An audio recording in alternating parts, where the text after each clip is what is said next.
Yesu hakuja kwa ajili ya ufalme wa kidunia, na mara nyingi walitaka kumfanya kuwa mfalme, akakataa. Askofu mkuu alipomuuliza juu ya ufalme wako ni upi, Yesu akataa kwamba ufalme wako wetu, akasema ufalme wangu sio wa dunia hii. Kwa lugha rahisi, mambo ya kisiasa Yesu alijiepusha kwa nguvu sana, sababu alikuwa na ujumbe wa muhimu kuliko ujumbe wa siasa. Sasa angalia Yohana 6 mstari wa 15, anasema kisha Yesu akitambua kwao walitaka kuja kumshika ili wamfanye mfalme, akajitenga, akaenda tena mahali yeye peke yake. Yesu alijitenga alipogundua wanataka kumfanya kwa mfalme. Unajua, wakati mwingine nasikia watu wanafundisha kwamba Yesu na siku atakuja kutawala dunia. Jambo la kwanza ni kwamba Yesu hana kiu ya kutawala ulimwengu kwa kuwa rais au kwa rais wa dunia, sababu walitaka kumfanya kwa mfalme Yerusalemu, akakataa. Actually ni Pilato ndiye aliyemuuliza.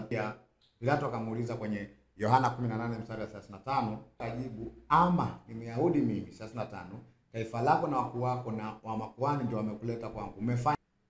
Yesu akajibu, ufalme wangu sio wa ulimwengu huu. Kama ufalme wangu ungekuwa wa ulimwengu huu, watumishi wangu wangenipigania nisije nikatiwa mikononi mwa Wayahudi, lakini ufalme wangu sio wa hapa. Yesu anasema ufalme wangu sio wa hapa. Ameshajitoa kuonyesha kwamba anagombania ufalme kwa kushindana na wanadamu. Anasema ufalme wangu sio wa hapa. Kwa aliwaambia, mkahubiri habari za ufalme wa Mungu, ambao ni habari za yeye kufa, kupata mateso na kuingia katika utukufu wake, na matokeo ya ufalme wake.